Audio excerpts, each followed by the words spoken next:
La lecture, ça forme la jeunesse, ça rend culturé, ça fait des choses bien pour la vie. Alors, bienvenue dans Adipostrophe, votre émission sur Doctor Who et les livres.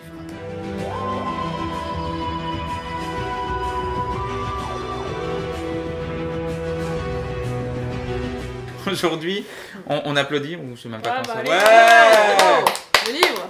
Aujourd'hui, on va parler des romans Doctor Who en français, mais pas ceux que les gens connaissent le plus, donc ceux des éditions Milady, qui avec notamment le 11e Docteur et une histoire du 9e. On va parler des éditions Garancia, c'est ceux faits grâce à la production de Torix.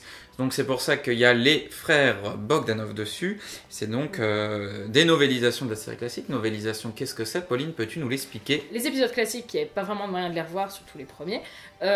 Donc le seul moyen d'avoir à nouveau l'histoire, c'était de lire la novélisation, la version littéraire de l'épisode. Et du coup, en fait, c'est des histoires qu'ils ont choisies, à mon avis, un peu au hasard. On en reparlera, mais voilà, il y en a 8. Pourquoi les Bogdanov? Oui, parce qu'en fait, ces romans existent. Peut-être que tu connais l'histoire un peu. Parce que Doctor Who doit être diffusé dans Temps X. Dans la prévision de la diffusion de Doctor Who dans Temps X, en fait, il y a un documentaire qui a été fait, mais également pour convaincre la TF1 d'acheter, il leur avait dit, mais regardez, vous n'allez pas seulement diffuser un programme, vous allez aussi vendre plein de produits dérivés. Ces romans sont là, il y en a 8 au total, sur différents docteurs, même des fois pas dans l'ordre. Ouais. Alors, on va commencer par le premier numéro, Doctor Who entre en scène, avec le Doctor Who. Alors, il n'y a pas écrit le, hein, c'est écrit sur la tranche. Ah, c'est écrit dedans. Ah oui, sur la tranche. Ici sur le dos, le Doctor Who. Oui, voilà. Mais de quoi ça parle, Julien Davin? Mais c'est le premier épisode de la série de 63, mais en livre et en français. Qu'est-ce que vous en avez pensé, Marie, par exemple? C'est très fidèle, globalement, au premier épisode avec William Hartnell. C'est une novélisation très simple, dans un style très facile à lire, très court, ça se lit vite, hein, ça fait 150 pages en moyenne. Ouais. Les couvertures déjà sont magnifiques. Alors devant, hein. Parce que derrière, voilà, les Bogdanov. Faut aimer les Bogdanov. Premier docteur, donc interprété par William Hartnell, a, pour la raison mystérieuse, l'écharpe du 4e docteur. Ouais. Il a quand même un air William Hartnell. Ouais. Il y a l'essence du docteur. Oui, un peu Bernard-Henri Lévy aussi. Ça se sent que le traducteur ne connaît pas la série. Donc pour nous, il y a des petits trucs où ça nous fait sourire parce que on sent qu'il a vraiment traduit l'essence du mot, mais où nous on sait ce que c'est comme mot dans la version originale. Là, c'est pas tout à fait la même chose. Mais il s'en sort plutôt bien. Il s'en sort plutôt bien et ça donne. Oh, je sais plus. Ça donne un petit cachet, je trouve, plutôt sympathique. Moi, il y a quelque chose que j'aime beaucoup, c'est qu'en fait, il y a certains thèmes. Étant très anglais, ils les ont laissés en anglais. Par exemple, au lieu de traduire policeman par policier, ils ont laissé policeman parce que ça fait très British. Ouais, et du coup, comme c'est vraiment la quintessence de ce qu'est l'Angleterre, Doctor Who, n'importe qui comprend, même quelqu'un ne parlant pas anglais, sait ce que c'est qu'un policeman. Et il y a d'autres exemples comme ça. Tardis n'est pas traduit non plus, je crois. Ouais. Tardis, dans les autres, parfois il est traduit. Est-ce que l'auteur a pris des libertés par rapport à l'épisode? Non, pas du tout. Pas du tout, là. Ah si, c'est traduit, pardon, Tardis. Oui, ils ont dit c'est un sigle en anglais, Time and Relative Dimension in Space. Et en effet, avec le petit astérisque qui dit temps et dimension spatiale relative. Voilà. Donc qui marche pas bien en acronyme. Hein, oui, ça marche moins bien. Mais j'imagine que lui, il avait pas trouvé d'acronyme qui allait bien. Ouais. Et où du coup, c'est pour ça qu'il a laissé celui en anglais, j'imagine. Et ce qui est plutôt pas mal. Oui, c'est une bonne idée. Ouais. Si je puis me permettre, dans la première partie, en fait, j'ai l'impression que dans tout ce qui représente le premier épisode, il a quand même plus détaillé que dans la série. Par contre, à partir de la partie 2, quand ils arrivent chez les hommes des cavernes, là c'est tellement ennuyeux dans l'épisode que là il dit bon bah on va faire du mot à mot quasiment. Il s'est passé ça, oui. Ouais. Non mais ça fait un petit peu du moitié premier épisode et l'autre moitié du livre c'est les 3 autres épisodes. Mais du coup, est-ce que c'est un bon livre et est-ce que vous le conseillez quand même? C'est vachement plus abordable que l'épisode. Ouais. Complètement. Et en plus, c'est sympa de lire des vieilles histoires en français, je trouve. Moi, j'ai vraiment un plaisir à lire ça en français, en fait. Voilà, donc ça, c'est pour le premier. Lisez-le. C'est sympa. Les Croisés, voilà, le numéro 2, qui reprend l'épisode de Crusade. Avec Richard Cœur de Lion et tout le tintouin. Un épisode déjà, ma foi... pas marquant, pas passionnant. Ouais, voilà, déjà de base il était quand même assez long. Après, et donc que voilà. Que de relire ça. Mais... Ah clairement je préfère voir l'épisode. Voilà ma question que je n'ai pas besoin de poser vu qu'il donne les réponses avant même que je pose les questions. Est-ce que c'est mieux que l'épisode? Non. Et je confirme, c'est atroce. Non. C'est ma pire expérience de lecture. Marie, ou tout confondu? Non, tout confondu. Ouais, je l'ai très mal vécu moi. La traduction c'est important. C'est sorti en 87, donc les traducteurs automatiques n'étaient pas très développés. Pourtant, t'as l'impression de lire un roman qui a été traduit par Google Trad. J'ai rarement vu une traduction aussi mauvaise. C'est-à-dire qu'à partir du moment où tu lis le bouquin qui est traduit en français, où tu vois les erreurs de traduction alors que t'as pas lu la version originale, c'est quand même qu'il y a un souci. L'expression anglaise to hit a wall, qui signifie rencontrer un obstacle et un échec, traduit donc en français. Yann se rappela l'avertissement de Sir William Despraux, qui s'était écrasé contre un mur. Après, il y a d'autres erreurs comme ça, par exemple, Saladin qui comprend qu'il a été trahi, qui dit « Oh là là, nous avons été victimes d'une déception !» Bah oui, deception. Ouais. C'est que ça pendant... Enfin, il y a que des passages comme ça. Mais est-ce que c'est le seul problème du livre, les erreurs de traduction? Non. Il y a un problème qui s'appelle l'écriture de Barbara, par exemple, qui est particulièrement abominable. Où Barbara, bon déjà dans l'épisode... C'était déjà pas très progressiste. Déjà, pour la décrire, il dit juste « Oh là là, qu'est-ce qu'elle est belle !» Il y a un truc qui revient sur tous les livres. Dès qu'il parle de Barbara. Ah ouais, non, mais dès qu'il parle de Barbara dans une des novelisations, « Oh, qu'est-ce qu'elle est belle !» Il y a aussi les muscles saillants de Yann. Oui, parce qu'il dit... On n'a pas vu la même série, Il passe 15 lignes à dire Oh, Yann, maintenant, a des muscles, c'est un homme viril et tout. Barbara est musclée, mais c'est plus crédible, c'est plus... Voilà, elle a le teint à aller, ça lui va ravir. Mais... elle a développé un taux de beauté multiplié par 6. Elle attire beaucoup plus les hommes. Oui. C'est très important. Jacqueline Hill est pas mal. Il faut quand même pas dire que ça, c'est quand même pas la femme la plus belle d'Angleterre, quoi. Mais surtout que c'est limite un running gag, j'ai envie de dire. Non. Mais on dirait ça. Ah oui. Et du coup, c'est le même traducteur sur tous les livres ou... Non, oui, il faut se préciser, c'est jamais le même traducteur. Et ça, c'est un problème, ça. Si on avait eu que celui des croisés. Ah bah là, s'il avait s'était occupé de tous les bouquins, on était mal. Non, j'ai vérifié, c'est jamais le même traducteur sur tous les livres. Et ça, c'est un souci, parce que pour la cohérence, c'est quand même mieux. Quand t'as le même univers, d'avoir la même personne qui s'occupe des traductions. Le premier tome annonce clairement la fin, tease un petit peu le tome sur les Daleks. Et du coup, en tome sur on a les croisés qui commencent par un résumé des Daleks envahissent la Terre. Voilà. Oui, c'est vrai. Bah oui, du coup, le début de ce livre, c'est la fin d'un livre qui va sortir après. Collection. Voilà, donc c'est... Il y a quelque chose... Mais ça aurait pu être évité, je pense, avec le même traducteur. Et une équipe qui en a un peu quelque chose à faire. Accessoirement. Rien que la couverture annonce la couleur. Oui. La tête du docteur sur la couverture. Voilà. On est comme ça tout le temps. À la lecture de ce livre. Est-ce que vous conseillez ce livre? Non. Surtout pas, fuyez. Non. Je ne l'enverrai jamais de ma vie. Oui. Achetez-le en dernier.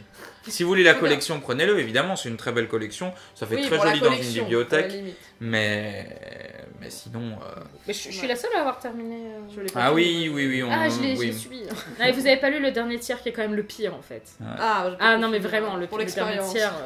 Bon, du coup, celui-là, comme il n'y a pas grand-chose à dire, on va le passer très rapidement. Les Daleks. Les Daleks, c'est bien. Ouais, ça, très bien. Parce que sinon, on va... Voilà, celui-là, il n'y a rien à redire. Les 3 que j'ai lus, c'est mon préféré. Oui, sur les 3 premiers, c'est le meilleur. Mais ça, typiquement, si vous voulez découvrir un peu l'origine des Daleks, mais que vous n'avez pas forcément envie de vous fader cet épisode en noir et blanc, avec un rythme un peu d'époque, vous pouvez tout à fait lire ce bouquin, franchement. Ceci très vite, il est trouvable pour pas trop cher, vraiment. Les Daleks envahissent la Terre, est-ce qu'il y en a qui l'ont lu? Oui. Non. Ouais, toi tu l'as lu. Il y a que moi. Les Daleks envahissent la Terre, je l'ai trouvé pas mal, mais alors il m'a pas marqué. En fait, comme il est très fidèle, je pense qu'il n'y a rien qui m'a particulièrement choqué. Il est vraiment très fidèle à l'épisode.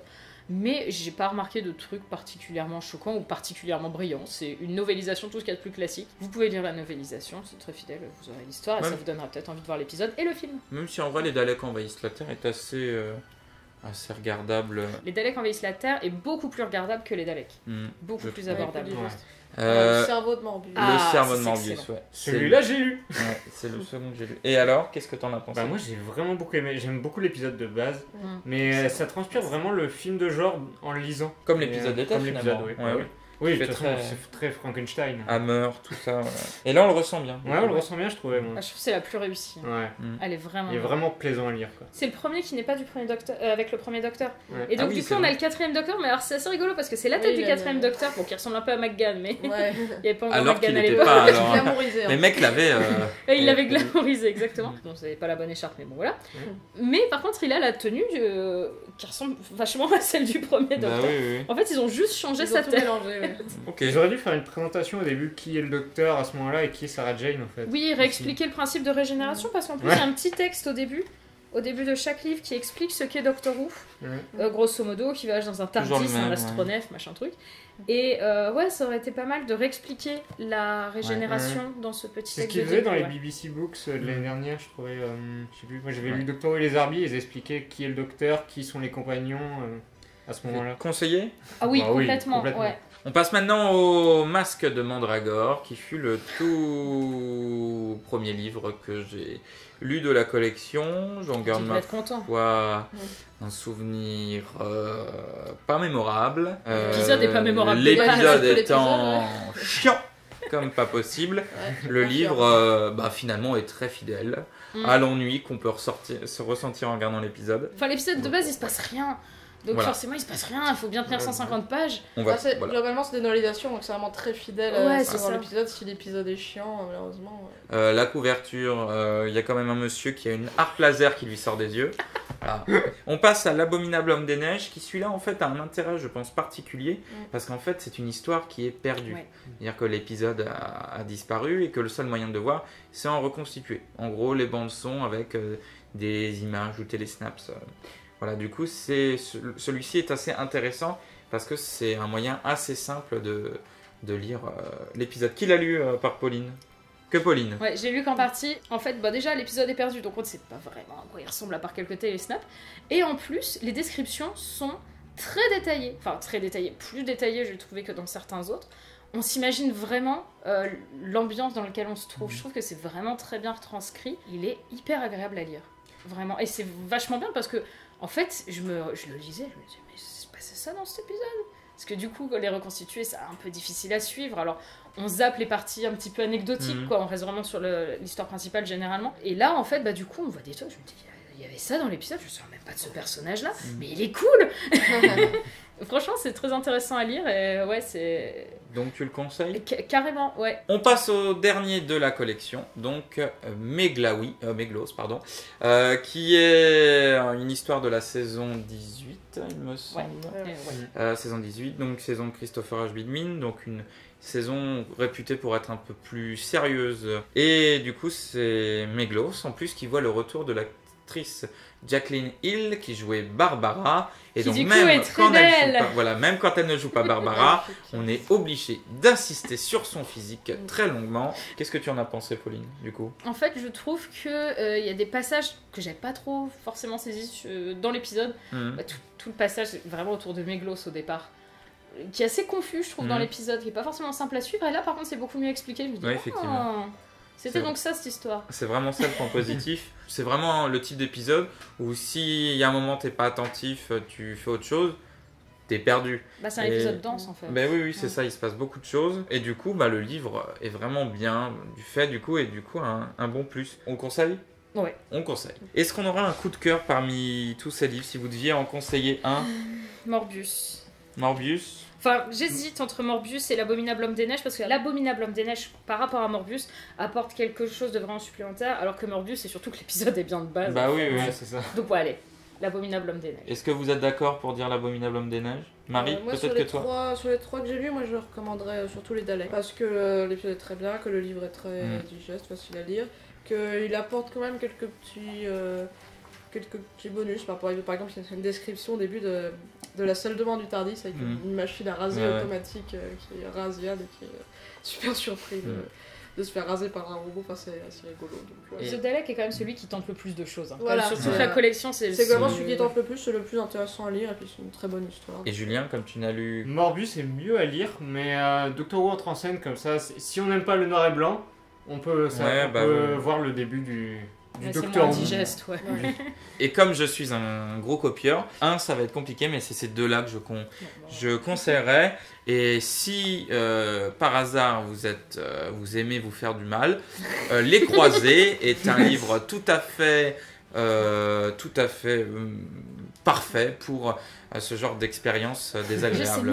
C'est même pas drôle, quoi. Ah non. C'est chiant. C'est terrible. Une épreuve. Donc, je pense que vous avez compris. Lisez Les Croisés, ne lisez pas les autres. Non, pas du tout. Vous pouvez les trouver d'occasion sur Amazon. Meglos, c'est plus rare. Meglos, c'est le plus cher. Il vaut en moyenne entre une trentaine, voire cinquantaine d'euros quand même. Achetez-vous cette belle collection.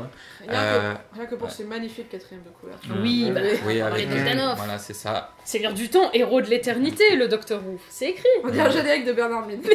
Seigneur du temps, héros de l'éternité. Voilà. Le Docteur Who. Non,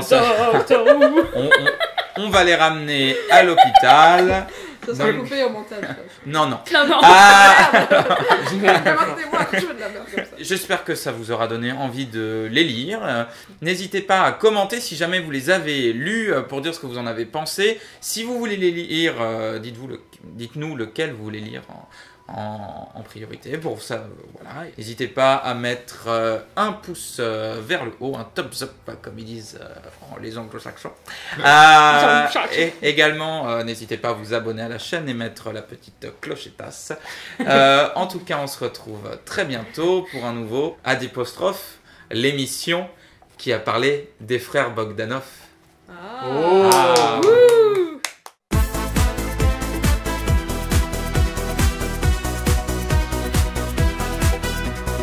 Héros de l'éternité, le Docteur Who connaît une fantastique popularité et un succès inégalé.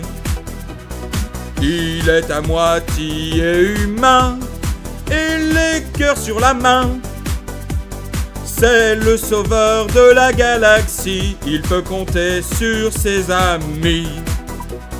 Du Tardis au Sonic, de Suzanne à Clara, le Docteur Who il entre en scène pour vaincre le mal.